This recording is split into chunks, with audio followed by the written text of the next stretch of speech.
As Manteca Unified School District moves forward into the future, one of the ways we do that is with our Ed Spec, planning for future classrooms.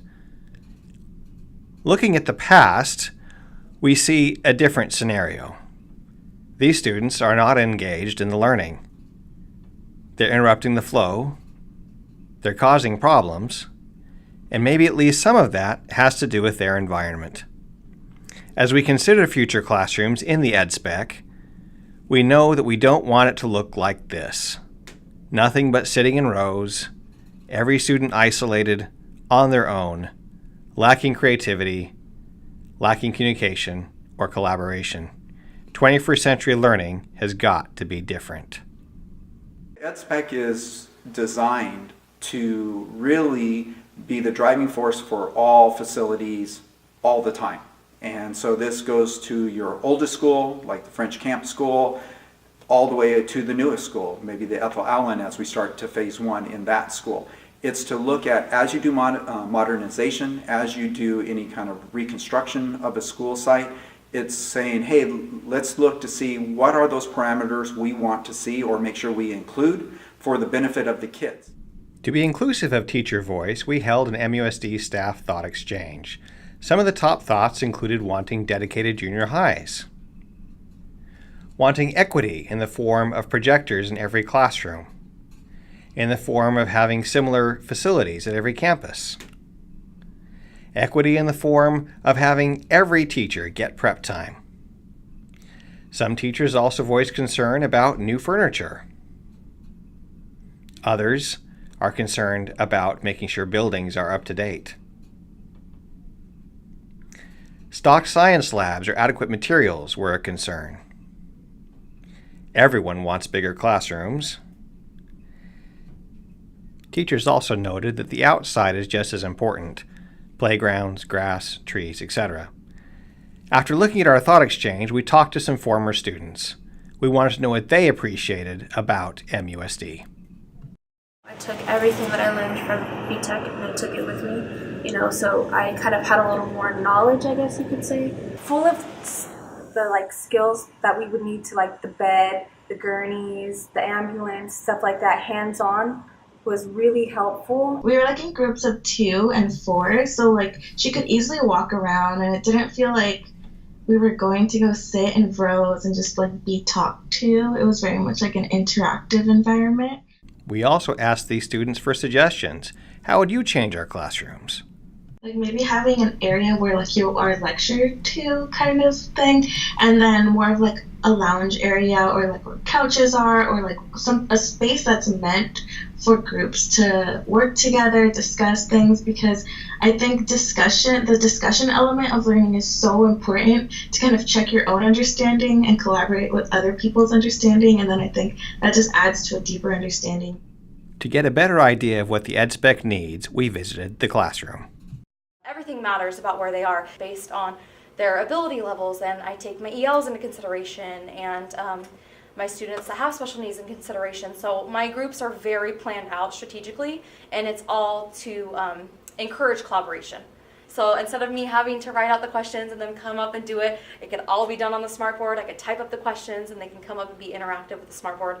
I loved having the smartboards. They were great. It would open up some more room if my projector was up on the ceiling or if they could put it somewhere else, but I could just picture in my head what I would love to see my classroom look like, and I feel like space does play a key factor into that because I feel like I can't cram that all in. I adore my cabinets. I have cabinets lined up in the back of my classroom and I love having the storage back there. Being a teacher, you have a lot of stuff. You have a lot of manipulatives, you have a lot of curriculum, you have a lot of things. This year I changed my classroom up a lot. Instead of desks, I decided to go with tables. I like my students to work collaboratively, and using tables I think really helps with that. I do pull up my screen and I'll write on the whiteboard, but it has that big silver thing in the middle, and so just a big whiteboard could be there instead of a screen or something like that. And I was watching another presenter talk about her flexible seating in her classroom, and I'm like, oh, I want to do that. I have a couple of students who are a little bit fidgety, and so they need to wobble and move around a little bit. When we were looking for tables, we were looking for something that the kids that they would find that they wanted to sit at. But also, these tables turn and fit together nicely. And what we found is, of course, the first few weeks, they want to try out everything, which is perfect. They want to find out where they learn best. But since then, they actually I have kids that are always looking to sit on the balls, and they'll rock a little bit back and forth. They'll bounce just up. They learn not to go real high. They'll bounce a little bit, but they're paying attention through the whole thing. I have kids that love the floor, that they do best on the floor. They feel comfortable on the floor. So no matter where I put them, they'll gravitate to trying to sit on the floor, which is perfect, as long as they can see what I'm teaching. I think it's best for students. I do, I really do. I've taught 27 years. I've seen kids at a desk and they have to stay there. These kids feel like they own it. I really do. I think they own their learning more when they are responsible for where they sit and how they move. And I really do. I've seen a big difference this year in the kids and their on-task behavior. Teaching assignment was at a school that didn't have walls separating classes. So that in itself was an amazing situation, and everybody prayed that they didn't have to teach next to me because I did group work and projects and the kids were moving and making noise, and I prefer tables, especially because I do group work. But even when I did desks, I was able to move them together into little pods so that they could work together. The tables into some format where they're still kind of teacher-centered for the instruction, it helps to prevent distractions. Chairs that are more comfortable, because these kids are sitting for 90 minutes in these uncomfortable plastic chairs. Some of these kids who are taller and bigger than me are sitting in these little chairs. It's not very comfortable. I like soft seating. I see classes where they don't have chairs, classes where they have balls that kids sit on. They need to learn to communicate, so we need furniture that's going to enhance it, not isolate them more. If you had a common wall, you could slide it. You could sometimes teach your classes together, and then you could collaborate. You could collaborate on lessons. Arithmetic is one instance, but when you start using algebra, you're covering something that covers every instance. And when you start using coding, you're going to cover every instance. You're going to think more abstractly and use your variables and codes. It's 85, if I'm doing algebra with robotics, it's 85% the same as everybody else's. But it's the 15% that makes a difference. So it's the 15% where we're coding and where we're using robotics. If I'm doing a math problem, I can throw the math book up there in PDF. And when a kid has a question, I can zoom in and solve the problem. And now I don't have to write the problem from scratch. And again, so now you're saving class time. Find the tables for that new room. I want wheels on them. So, and especially, we'll do a robotics lab where I'm going to have to we'll do a competition and I'll need the whole center of the room. 30 tables on wheels like they have in the science room. For me, it'd be awesome. You can put them up, roll them out, use the center of the classroom, and then roll them back.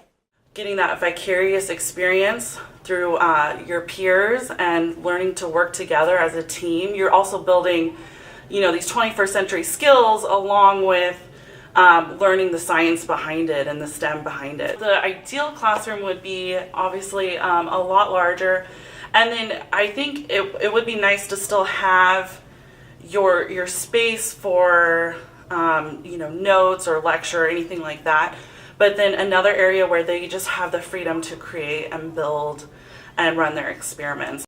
They've learned all about circuits and electricity, and they are building a little house or 2 rooms.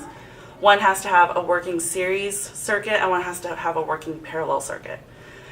The level of engagement is incredible because these kids actually feel like they're building something, they've got something to show, and it also has some real world applications to it.